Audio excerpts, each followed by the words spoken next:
मधुकर काय पाहिजे काय तुला? काल पण असाच थांबलेलास, काय बोलला नाहीस, काय नाही. काय झालंय काय? अगं ते वाईट काम होतं तुझ्याकडं, ते व्हायचं बोलायचं होतं तुझ्यावर. बोल काय पाहिजे. काय पाहिजे नाही, बोलायचं होतं. अरे मग बोल की. आब्या काय काम होतं रे? अरे आता तुला काय बोलायचं मला कसं माहित असणार? बोल, तूच बोल.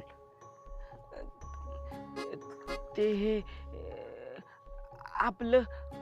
सांग लवकर, नाही तर जाते मी. तू मला आवडतेस, माझं तुझ्यावर प्रेम आहे, लगीन करशील का माझ्यावर?